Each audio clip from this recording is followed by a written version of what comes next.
Welcome to Parthan in Weather.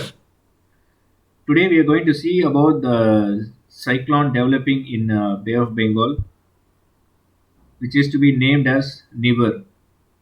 This is going to hit North Tamil Nadu in the next 2 to 3 days. So I'm just bringing the background of this cyclone and how it developed and what are the impacts the Bay of Bengal has faced. So that caused the cyclone to form today. வணக்கம்.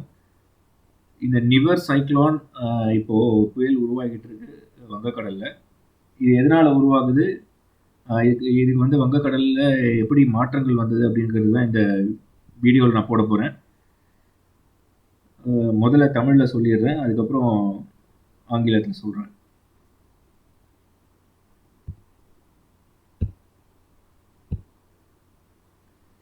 இப்போ இந்திய பெருங்கடல் முதல்ல எப்படி இந்த புயலுக்கு prepare ஆச்சு அப்படின்னு பார்க்கலாம். முதல்ல கெல்வின் வேவ் அப்படின்ற ஒரு அலை. இந்த அலை வரும்போதெல்லாம் பார்த்தீங்கன்னா, இந்த இந்த வட்டம் இருக்கு இல்லையா? கருப்பு வட்டம். இதுக்குள்ள இருக்கிற வரைக்கும் இதனுடைய பலம் இருக்காது. வீக்கா தான் இருக்கும். இதனால வந்து கடல் மட்டத்துல எந்த ஒரு மாற்றமும் வராது. ஆனா, இந்த கருப்பு வட்டத்துலேருந்து வெளியே வந்துருச்சுன்னா, இது வந்து ஸ்ட்ராங்கா இருக்குன்னு அர்த்தம். வலுவாக இருக்குன்னு அர்த்தம். இந்த அலை வந்து கடல் மட்டத்துல உருவாகும்போது 2 விஷயங்கள் நடக்கும். ஒண்ணு கடல் மட்ட தட்பவெப்பம் குறையும் ஒரு சில இடங்கள்ல. இன்னொரு சில இடங்கள்ல கடல் மட்ட தட்பவெப்பம் அதிகரிக்கும். இந்த வாட்டி வந்து இது வந்தபோது வங்கக்கடலிலும், கிழக்கு இந்திய பெருங்கடலிலும் கடல் மட்ட தட்பவெப்பம் வந்து அதிகரிச்சிருக்கு. இதனால பார்த்தீங்கன்னா, இந்தியன் ஓஷன் டைபோல் அப்படின்னு சொல்றக்கூடிய ஒரு கான்செப்ட் வந்து பார்த்தீங்கன்னா, அது பாசிட்டிவ்ல இருந்து இப்ப நெகட்டிவா மாறியிருக்கு. அதுக்கு காரணம் என்னன்னா, கிழக்கு இந்திய பெருங்கடல் வந்து சீதோஷ்ண நிலை அதிகரிச்சிருக்கு. இதுக்கு காரணம் இந்த கெல்வின் அலை. இது 14ஆம் தேதி வந்து இந்திய பெருங்கடலுக்குள்ள வந்தது. திரும்ப 17ஆம் தேதி கிழக்கிந்திய பெருங்கடல்லேருந்து வெளியே போயிடுச்சு. இப்போ வந்து இது வந்து திரும்பவும் வந்து உள்ள இந்திய பெருங்கடலுக்குள்ள டிசம்பர் 2வது வாரத்துல உள்ள வரும்னு அப்படின்னு எதிர்பார்க்குறேன். இது வந்து கடல் மட்டத்து அலை. இது வந்து வளிமண்டல அலை. இப்போ வளிமண்டல கெல்வின் அலை பார்த்தீங்கன்னா இங்க இருக்கு. ஸோ கடல் மட்டத்துல இந்த அலை போகும்போது இது வந்து கடல் மட்ட தட்பவெப்பத்தை அதிகரிக்கிறதா அப்படின்னு பார்க்கணும்னா, இந்த வளிமண்டலத்தில் இருக்கிற அலையும் பார்க்கணும். இது பார்த்தீங்கன்னா இன்னைக்கு 21ஆம் தேதி பார்த்தீங்கன்னா நீல கலர்ல இருக்கு. நீல கலர்ல இருக்கு அப்படின்னாலே வந்து இதுக்கு கடல் மட்ட தட்பவெப்பத்தை இது இன்க்ரீஸ் பண்ணியிருக்கு, அதாவது அதிகரிச்சிருக்குன்னு அர்த்தம். ஸோ கிழக்கிந்திய பெருங்கடல் அதை ஒட்டிய தெற்கு வங்கக்கடலில் வந்து தட்பவெப்பத்தை அதிகரிச்சிருக்கு.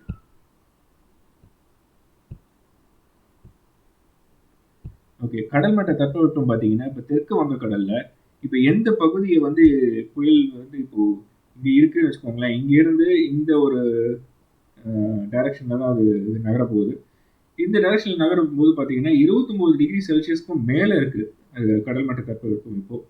ஸோ இது வந்து ஒரு சாதகமான சூழ்நிலை ஒரு புயல் உருவாகிறதுக்கு.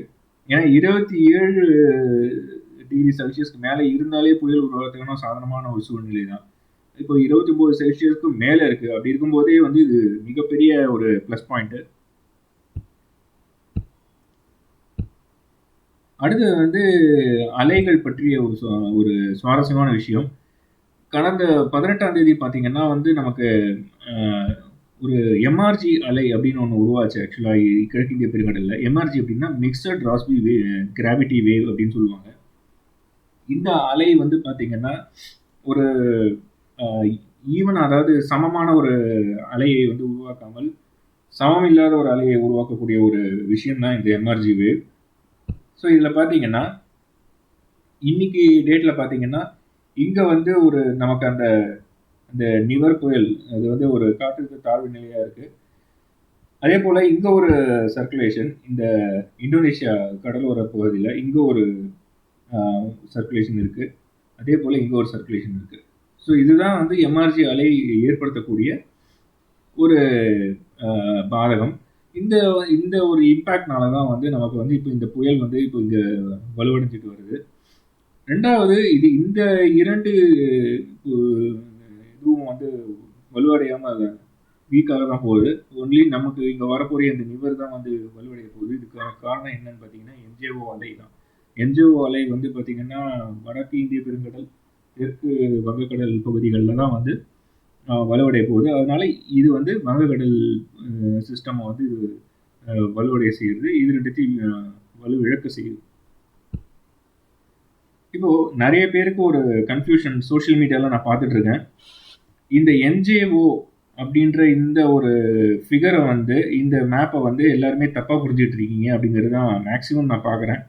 ஆக்சுவலாக இது என்ன கான்செப்ட் அப்படின்னு பார்த்தீங்கன்னா, இந்த மத்திய வட்டம் இருக்குது. இது ஏற்கனவே நான் வந்து மே மாதம் உங்களுக்கு எக்ஸ்பிளைன் பண்ணியிருக்கேன் இதை பற்றி. இந்த மத்தியில் ஒரு வட்டம் இருக்குது, ஒரு சர்க்கிள் இருக்கு இல்லையா, இதுக்குள்ள இந்த இந்த கோடுகள் இருக்கும். இந்த கோடுகள் தான் வந்து எம்ஜேஓடைய பலத்தை குறியிட்டு காமிக்கிற கோடு. ஓகேங்களா? இந்த கோடு நேர இந்த வட்டத்துக்குள்ள வந்துருச்சுன்னா வீக் ஆயிடுச்சுன்னு அர்த்தம். எம்ஜேஓ அலை வந்து வலுவிழந்துருச்சுன்னு அர்த்தம். திரும்பவும் இந்த வட்டத்துக்கு வெளியே வந்ததுன்னா திரும்பவும் வலுவடையுதுன்னு அர்த்தம். இப்போ பார்த்தீங்கன்னா கடந்த 12ஆம் தேதியிலேருந்து பாருங்க, 11ஆம் தேதியிலேருந்து பாருங்க, வெஸ்டர்ன் ஹெமிஸ்பியர் அண்ட் ஆப்பிரிக்கா, அதாவது ஆப்பிரிக்கா, மேற்கு ஆப்பிரிக்காவில் வந்து வலுவடைஞ்சிருக்கு. அந்த டைம்ல தான் வலுவடைஞ்சு 14ஆம் தேதி இந்திய பெருங்கடலுக்கு, மேற்கு இந்திய பெருங்கடலுக்குள்ள வந்து 19ஆம் தேதி 20ஆம் தேதி வரைக்கும் மேற்கு இந்திய பெருங்கடல்ல இருந்து மத்திய இந்திய பெருங்கடலுக்கு வந்து இப்போ வந்து இன்னைக்கு நேற்று வந்து கிழக்கு இந்திய பெருங்கடலுக்குள்ள வந்திருக்கு. ஸோ இது வந்து இன்னமும் வலுவடைந்த ஒரு நிலையில தான் இருக்கு. இதே ECMWF நேற்று பார்த்தீங்கன்னா மேற்கு இந்திய பெருங்கடல்லேருந்து நேர இது திரும்ப வட்டத்துக்குள்ள போற மாதிரி காமிச்சாங்க. ஃபுல்லாவே வலுவிழக்கிற மாதிரி காமிச்சாங்க. அதனால தான் நேற்று மதியம் வரைக்கும் ECMWFல பார்த்தீங்கன்னா உங்களுக்கு வந்து புயலை காமிக்கல. அவங்க வந்து ஒன்லி டெப்ரெஷன், அதை காற்றழுத்த தாழ்வு மண்டலம் அந்த அளவு தான் காமிச்சாங்க. நேற்று இரவு அப்டேட் இந்த எம்ஜேஓ அப்டேட்ல பார்த்தீங்கன்னா அவங்க வந்து இந்த எம்ஜேஓவை இந்த இதுக்கு வட்டத்துக்குள்ள போகாம கிழக்கு இந்திய பெருங்கடலுக்குள்ள கொண்டு வந்திருக்காங்க. ஸோ இப்போ ECMWF புயலை காமிக்கிறாங்க. இப்போ புரிஞ்சுது அவங்களுக்கு அந்த கான்செப்ட். இப்போ உங்களுக்கு புரிஞ்சிருக்கும்னு நினைக்கிறேன். ஸோ இந்த என்ஜிஓடைய அது வலுவான நிலை, அது எவ்வளோ நாள் வலுவாக இருக்கு, எப்போ வந்து அது திரும்ப அந்த வட்டத்துக்குள்ள போக போகுது, இதை பொறுத்து தான் புயலை அவர்கள் கணிக்கிறார்கள். இப்போ வந்து இது கிழக்கிந்திய பெருங்கடலுக்குள்ள இந்த எம்ஜிஓ வரும்னு ஒரு முடிவுக்கு நேற்று வந்த உடனே ECMWF வந்து காற்றழுத்த தாழ்வு மண்டலமாக இருந்ததை காற்றழுத்த புயலாக இன்னைக்கு வந்து மாற்றி ஃபோர்காஸ்ட் சொல்லியிருக்காங்க.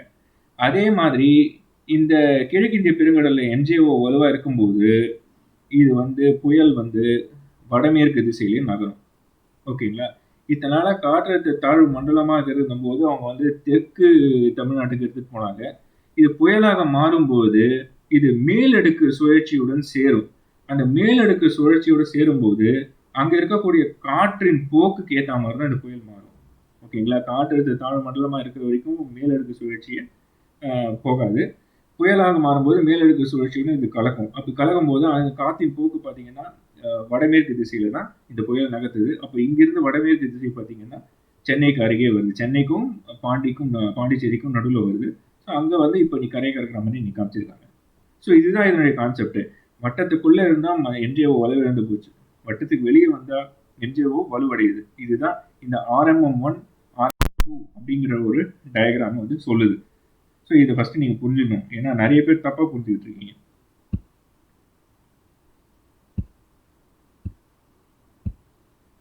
ஓகே, இப்போ நிவர் எப்படி உருவாக போகுது அப்படின்னா, இன்னைக்கு வந்து தெற்கு மற்றும் அதை ஒட்டிய தென்மேற்கு வங்கக்கடலில் வந்து அது ஒரு காற்றழுத்த தாழ்வு பகுதியாக, தீவிர காற்றழுத்த தாழ்வு பகுதியாக வந்து வலுவடைஞ்சிருக்கு.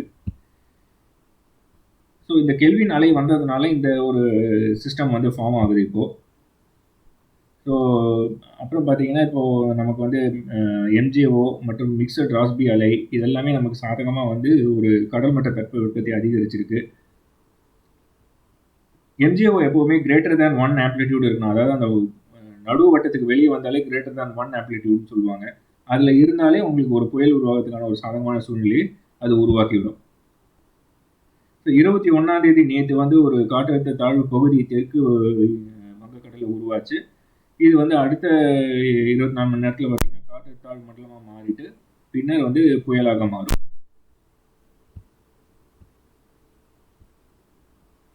ஓகே, இப்போ இந்த கட்டி புயல்னு ஒன்று அரபிக்கடலில் உருவாகி இருக்கு. இந்த இடத்துல உருவாகி இருக்கு. இந்த மேப்பில் சரியாக காமிக்க முடியல. ஸோ இந்த கட்டி புயலும் நிவர் புயலுக்கு ரொம்ப உதவி பண்ணுது அப்படின்னு நான் சொல்லுவேன். இது தமிழ்நாட்டுக்கு கொண்டு வரதுக்கு காரணம் என்னன்னா, கட்டி புயலும் ஒரு காரணம். அது என்ன காரணம் அப்படின்னு பார்த்தீங்கன்னா, இந்த கட்டி புயல் இங்கே உருவாகிக்கிறதுனால இந்த வறண்ட காற்று பாருங்க அரபிக்கடல்ல, இந்த வறண்ட காற்று மத்திய அரபிக்கடலோட நின்று போச்சு. தெற்கு அரபிக்கடலுக்கு வரல. ஓகேங்களா? இப்ப தெற்கு அரபிக்கடல்ல இந்த வறண்ட காற்று வந்திருந்ததுன்னா, இந்த கடி புயலானது வடக்கு திசை நோக்கி நகர்ந்திருக்கும். ஓகேங்களா? வடக்கு திசையை நோக்கி நகர்ந்திருக்கும். ஒண்ணு ஒடிசாக்கோ இல்ல வேற எங்கேயாவது போயிருக்கும். ஆனா, இந்த புயல் கடி புயல் இங்க உருவானதுனால, இந்த வறண்ட காற்று இங்கேயோட மத்திய அரபிக்கடலோட நின்று போச்சு. இதனால இங்க வந்து நிவர் புயலுக்கு வந்து தமிழகத்தை நோக்கி வருவதற்கு ஒரு வழியை ஏற்படுத்தி கொடுத்துருக்கு இது. இதைத்தான் நான் இங்க சொல்றேன். ஸோ இந்த ரிட்ஜ் அப்படின்னு சொல்றக்கூடிய இது வந்து சென்ட்ரல் அரேபியன் சீயோட நின்று போச்சு. ஸோ இது ஒரு சாதகமான சூழ்நிலையை இந்த கட்டி வந்து நிவருக்காக உருவாக்கியிருக்கு. இது இன்னைக்கு சூழல். வரும் நாட்களில் இது நகர தொடங்கியதுக்கு அப்புறம் தமிழ்நாட்டுக்கு தான் வந்தாகணும். அதுக்கப்புறம் அதுவும் கட்டியும் நகர்ந்துடும். இன்னைக்கு நைட்டோட கட்டி வந்து கரையை கடந்துடும்.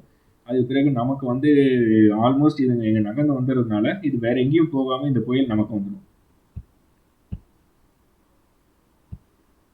ஓகே, இப்போ முன்னறிவிப்பை பார்ப்போம். இப்போ இது ECMWF-ஓட மாடல். 100% புயல் புயல் உறுதியானது. இது வந்து பாண்டிக்கும் சென்னைக்கும் நடுவே கரையை கிடக்கும் அப்படின்றது வந்து இன்னைக்கு நமக்கு தெரிஞ்சுட்டு இருக்கோம். அதே மாதிரி இந்திய வானிலை ஆய்வு மையமும் அதை சொல்லியிருக்கு. ஸோ இது வந்து நாளை திங்கட்கிழமை இரவு முதலோ அல்லது செவ்வாய்க்கிழமை அதிகாலை முதலோ கடலோர மாவட்டங்களில் மழை தொடங்கிவிடும். அது பின்னர் வந்து மழை வந்து வலுவடையும். ஸோ இது வந்து நான் அடுத்த வியாழக்கிழமை வரும் வியாழக்கிழமை வரை இந்த மழை தொடர வாய்ப்பு இருக்கு.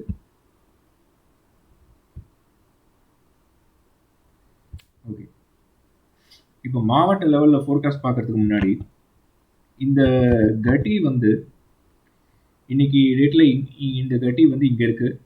ஸோ இது வந்து வர நாட்களில் இந்த பக்கமும் நகரப்போகுது. இந்த காற்றின் விசை பார்த்தீங்கன்னா கிட்டத்தட்ட 5.5 கிலோமீட்டர் கடல் மட்டத்திலேருந்து 5.5 கிலோமீட்டர் மேல் எடுக்கல எப்படி நகருதுன்னு பாருங்க. அடுத்த 2 நாட்கள் ஓகேங்களா, இங்கிருந்து ஒரு வறண்ட காற்று வருது, சுழற்சி வருது. ஓகேங்களா, அதே போல இங்கு ஒரு வறண்ட காற்று சுழற்சி உருவாகுது. இந்த அலை வந்து இப்படி போகுது, இந்த அலை வந்து இந்த பக்கம் வந்து இப்படி நகருது. இது இரண்டுக்கும் நடுப்பட்ட திசையில தான் வந்து இந்த நிவர் புயல் நகருது. புரியுதா?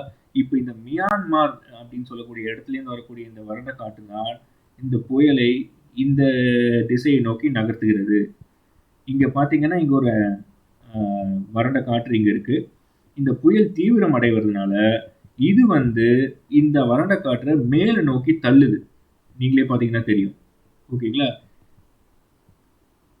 ஸோ இதுதான் வந்து இப்படித்தான் வந்து ஒரு புயல் நகரும். ஆக்சுவலா தரைமட்டத்திலிருந்து 5.5 கிலோமீட்டருக்கு மேல் பகுதியிலோ அல்லது அதுக்கு மேல்பட்ட பகுதியிலோ வந்து வளிமண்டலத்தில் இருக்கக்கூடிய இடத்துல தான் அந்த காற்றின் விசை தான் வந்து ஒரு புயலை நகர்த்தும்.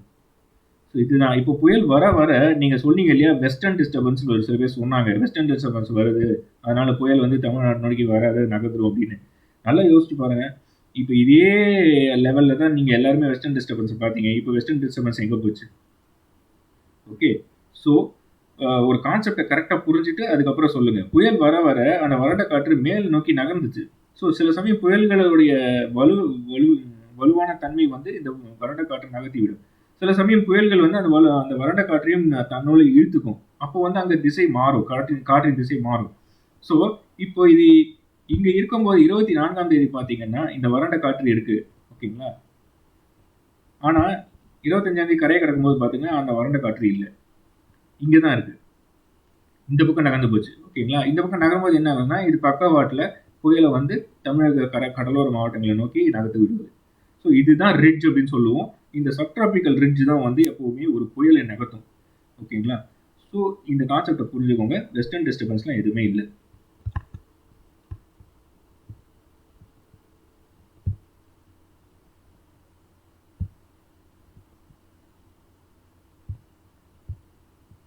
ஸோ அடுத்து 23ஆம் தேதி 26ஆம் தேதி வரைக்கும் பார்த்தீங்கன்னா கடலோர மாவட்டங்கள் நாகை முதல் சென்னை வரை இருக்கிற கடலோர மாவட்டங்களில் மிக கனமழை பெய்வதற்கான வாய்ப்புகள் இருக்குது. நாகை, கடலூர், அரியலூர், பெரம்பலூர், விழுப்புரம், பாண்டிச்சேரி, மயிலாடுதுறை, செங்கல்பட்டு, சென்னை, காஞ்சிபுரம், திருவள்ளூர், திருவண்ணாமலை, வேலூர், ராணிப்பேட்டை மற்றும் கள்ளக்குறிச்சி மாவட்டங்களில் மிக கனமழை பெய்யும். அதேபோல திருச்சி, தஞ்சை, திருவாரூர், திருப்பத்தூர், கிருஷ்ணகிரி, தருமபுரி, சேலம் மற்றும் புதுக்கோட்டை மாவட்டங்களில் கனமழை பெய்யும்.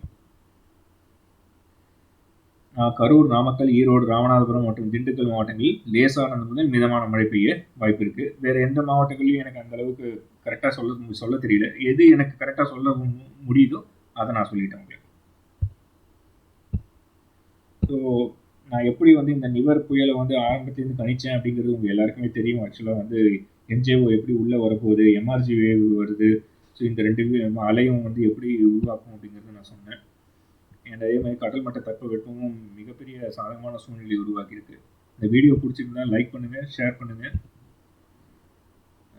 ஏதாவது கொஸ்டின் இருந்ததுன்னா கமெண்ட் செக்ஷனில் போடுங்க. ஓகேங்களா? Please subscribe to this channel. Okay, நீங்கள் அடிக்கடி வீடியோஸ் ஏதாவது அப்டேட் பண்ணணுன்னா நான் என்னோட யூடியூப் சேனலில் போடுவேன். அண்ட் டெய்லி அப்டேட் பார்க்கணும் அப்படின்னா ஃபேஸ்புக் அண்ட் ட்விட்டரில் பாருங்கள். ஓகேங்களா? Thank you so much.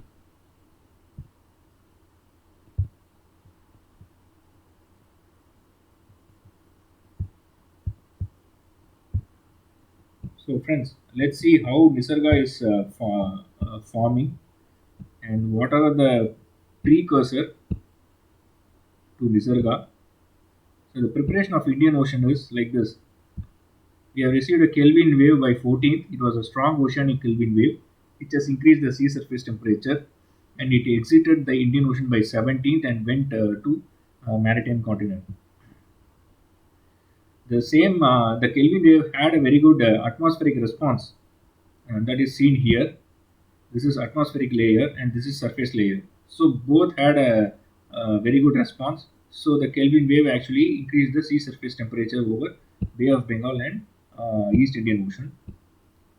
And now we are going to see the sea surface temperature. You can see it is almost greater than 29 degrees Celsius over Southwest Bay of Bengal, which is the path of Nivar cyclone.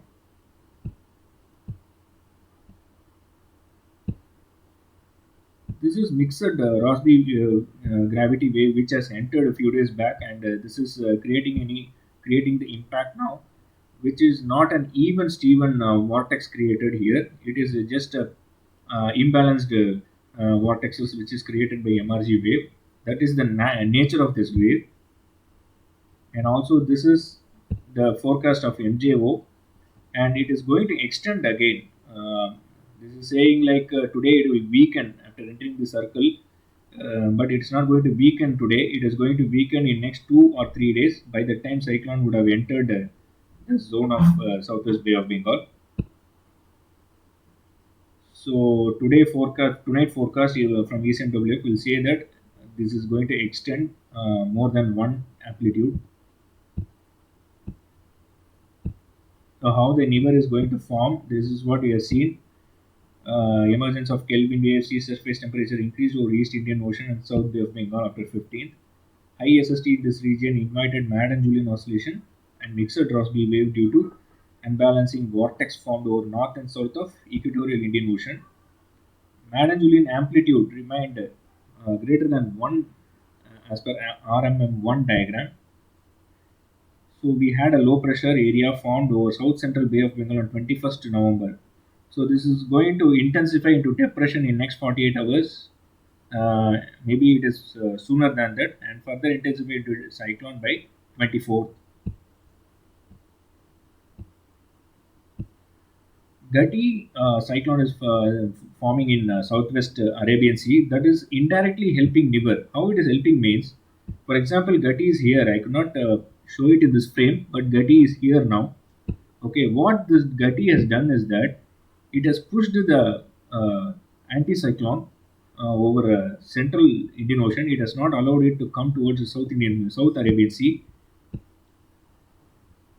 So because of this, what happened is that it has allowed Nivar formation and movement towards Tamil Nadu. Because if this anticyclone had come to South Arabian Sea, then this Nivar would have moved in this direction towards Odisha or West Bengal, towards North Bay of Bengal. So because of this Gati formation here, the anticyclone stayed over Central Arabian Sea.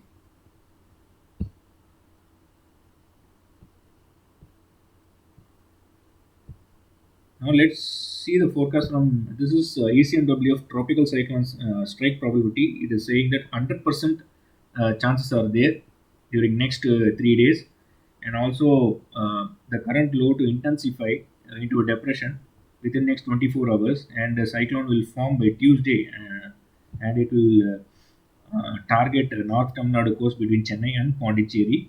It might make a landfall by 25th morning or noon. And before the seeing this forecast at district level, you can see this how the ridge is playing at mid level, that is 5.5 kilometer above mean sea level. Now today the system is here now. Now see its movement. There is an anticyclone over central and North Arabian Sea, and this Gati is moving inward and started weakening. Now it is coming down. Okay. Now what happens is that this by the time system also strengthened. Okay, this is pushing that Arabian Sea ridge, and the Arabian Sea ridge is weakening, and then Myanmar ridge is strengthening. Now this Myanmar ridge is helping or pushing the system towards Tamil Nadu coast. You can see that. So what a transformation! The strong dry air, which was here, is not visible right now. Now that the air has moved here towards Myanmar, now the system is freely moving towards Tamil Nadu. So this is not Western disturbance actually. See, many has confused between Western disturbance and these anticyclones. This is totally a different scenario. When the system moves towards area, and when the system is strengthened, it can even push the ridge to some extent, and ridge can alter according to the system strength. So it's like a push and pull effect. So let's see the district level forecast.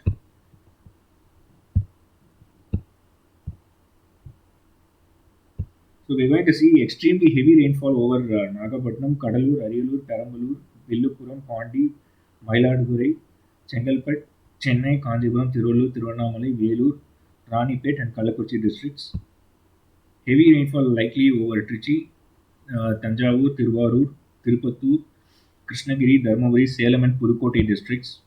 Light to moderate rain likely over Karur, Namakkal, Erode, Ramanathapuram, and Dindigul districts. So this is the forecast from 23rd to 26th November.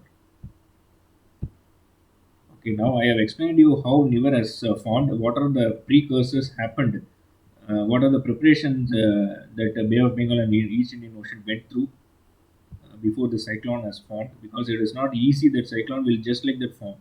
It needs a lot of preparation. You can see, you can observe 15 days before itself the ocean will be starting to prepare for that. I hope you all like this video. Please share it with your friends and relatives. And also, if you have any questions, please post it in YouTube comment section. And do please subscribe to this channel. So then and when these kind of occasions happen, I post videos on YouTube, and I update the forecast daily on Facebook and Twitter. Thank you so much.